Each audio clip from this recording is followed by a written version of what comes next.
So I'm going to now go to the prepared questions. I'll read them out so it's a clear understanding, and then I'm going to select the candidate to answer.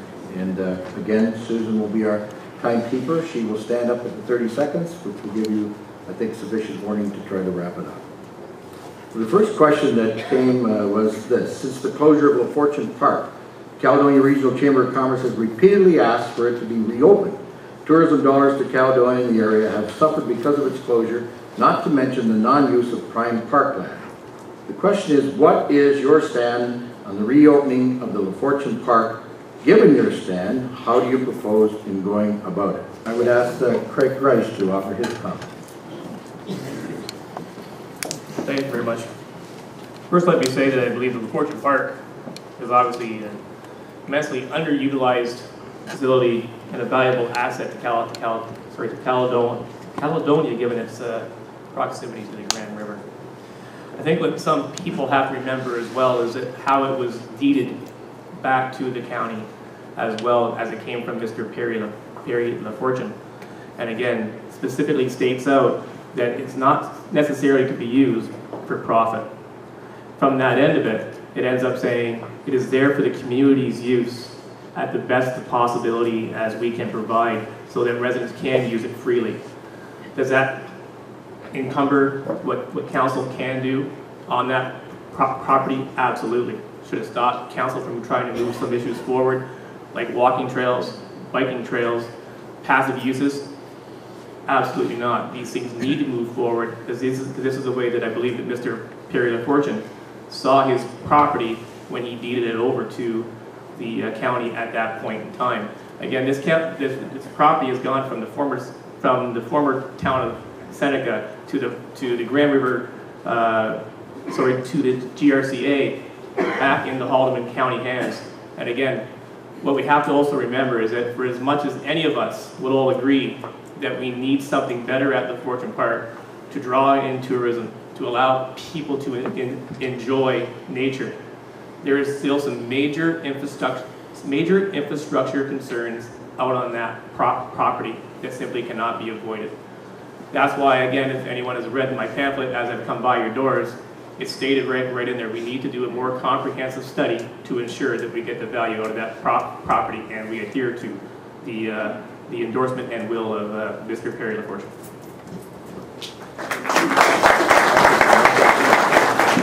Gary, would you please offer your comment with regard to that question?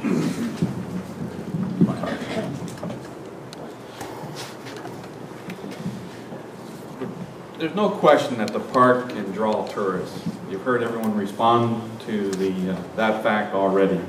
The park's been closed down for roughly 6 years.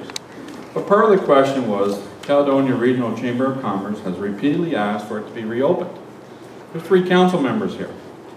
So if they repeatedly asked, then the current councillors did not respond in a positive way. You can talk about, well, we're going to do this in the future, but it's been 6 years.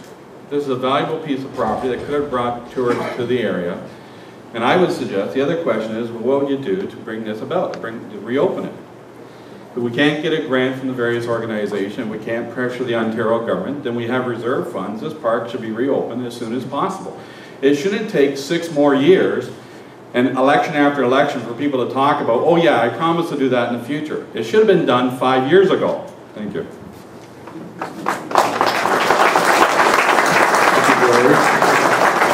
The second prepared question by the Caledonia Regional Chamber of Commerce stated, a bridge at McClung Road has been discussed for at least 10 to 15 years. What is your opinion about this potential case for a ring-around traffic enhancement for Caledonia, and how will you carry out this opinion? You, and ask you for your comment, please. I mentioned in my introduction that there was a company that already agreed to pay for it. Mataby Homes was prepared to put up the $20 million to build the bridge and build all the various roads. They were prepared to put in 2,500 to 3,000 homes. That's $800 million worth of development. That's jobs. That's people who are going to pay their taxes. That's $12 million in property tax every single year. The best solution, unless someone else has $20 million sitting here, is for the council to get together and approach Mataby Homes and see what we can do to get that company to come back here, put the money in the building the bridge, and to build these homes. That's the best way, is to have some company to do it for us, unless of course you want us to raise your property tax to build a bridge.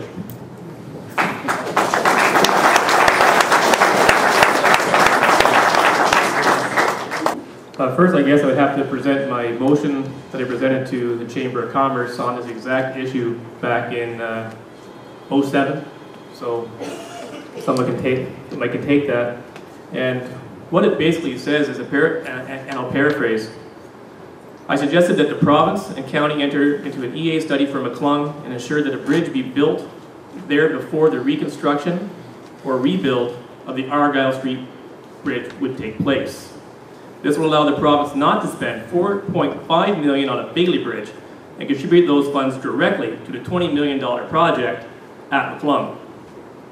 The other proposal that is in here as well talks about the province following what Caledonia residents and businesses have put forward through our business retention and expansion program that stated, we want a new bridge at McClung and we want the downtown bridge saved. If it's deemed historic, that bridge will never cost Haldimand taxpayers a dime. Provincially, yes. Locally, no. That savings alone, $13.5 million versus $20 million for a brand new bridge. Province, pretty easy. You take the $7 million and you give it back to Caledonia and Haldimand County to build the bridge at McClung. That's an easy sell. The province is going to take this money and spend $20 million on a brand new bridge that goes right through our historic downtown core. It crosses an historic Grand River, right beside an historic old mill, with an environmentally sensitive area of an island between the bridge and the dam. Why would you want to remove an historic bridge? You can't keep both. Remember, this is our third bridge. It's not our second bridge, as I've heard here so far tonight. We have 3 bridges. We have 2 bridges in Caledonia. This would be our third. Development can't happen with that bridge being there. It gives us a brand new corridor, and it can't work.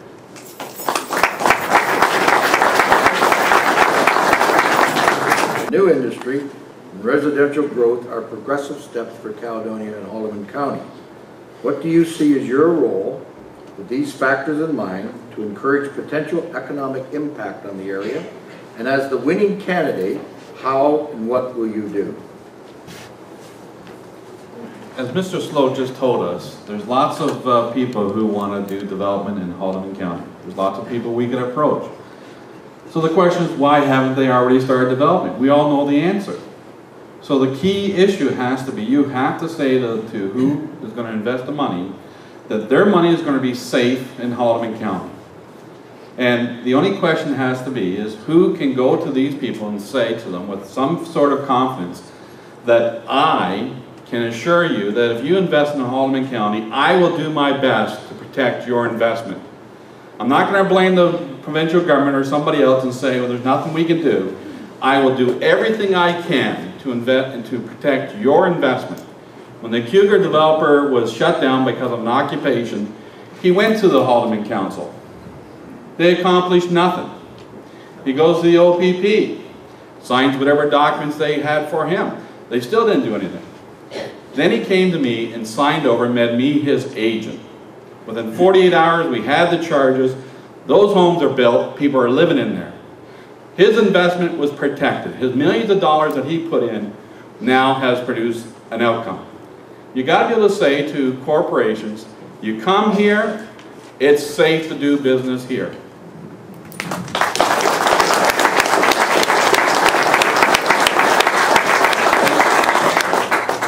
Craig, your views, please.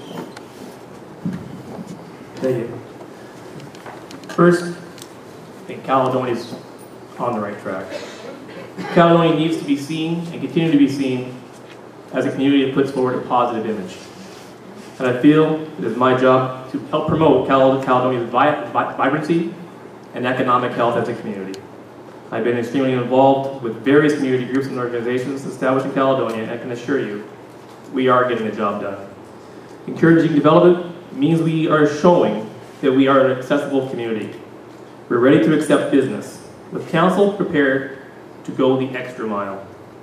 I believe the current initiatives that have already been mentioned, along with better roads and sustainable infrastructure, will be able to provide a chance for economic prosperity.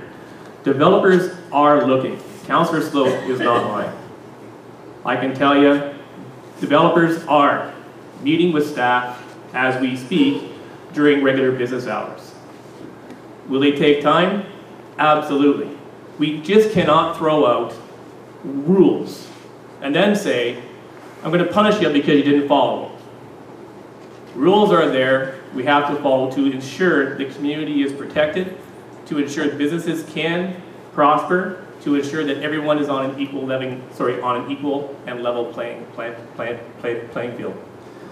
The province needs to recognize certain issues that we have, and developers know those issues, and we have been doing everything we possibly can to ensure that their dollar is protected and their investment will be protected. Again, I'd have to wonder why a developer would put my signs on his development property outside Caledonia if I wasn't doing my job.